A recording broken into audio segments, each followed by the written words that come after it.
I want to create a world where we each feel like we do have power to say how we want our data to be handled and used.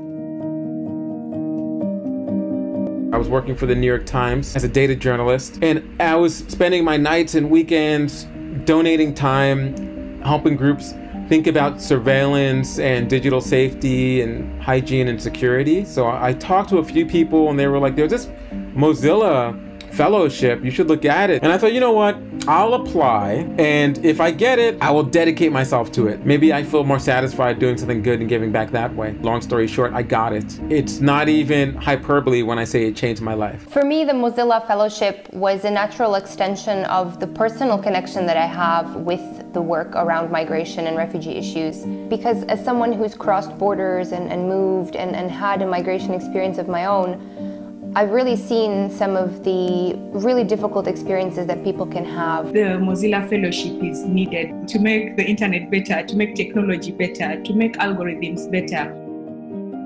All of the fellows in the program have an idea of what they want a digital society to be. And we see that currently we're heading in a direction that we don't like. It feels like this opportunity of a lifetime to rethink a field that touches most of what people do every day. Particularly when we're talking about technologies that have such far-reaching ramifications and around which decisions are made in circles, whether you're talking about Silicon Valley or the European Parliament, that are very, very far away from the daily reality of people's lives. It is giving a podium for all the technologists to serve to the public.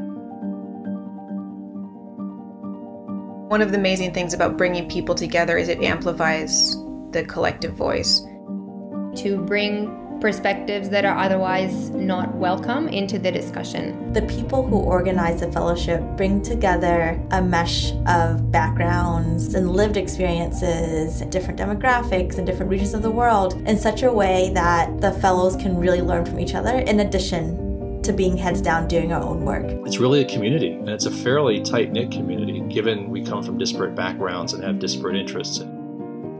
That's what I'm hoping to connect my fellowship to, is helping broader tech community to understand the deep well of information, creativity, support environments that exist within the Indigenous community globally. For my work to have impact is to collaborate with other disciplines and other professionals that have different perspectives. The fellowship has been 8 months of really interesting and really intense learning. It really changed everything for me. It will change you forever. It'll change what you end up doing afterwards, regardless of what that is. The world of technology today is very murky, very unregulated, so it's like a battlefield. And what Mozilla has allowed me to do is given me like this armor and these tools and these weapons to kind of, take that world head on. What Mozilla was trying to do was very similar to what Ford was trying to do. They were just using different tools. Helping along what might naturally take years to happen by bringing people together who can take that work into the world and push it forward even when they're no longer associated with Mozilla or with SFE. I think the really big impact of the fellowship is more of trying to get those solutions and then implementing them locally. The biggest thing the Mozilla Fellowship has given me is the time not just to do what I love, but to do the work that I know really needs to be done.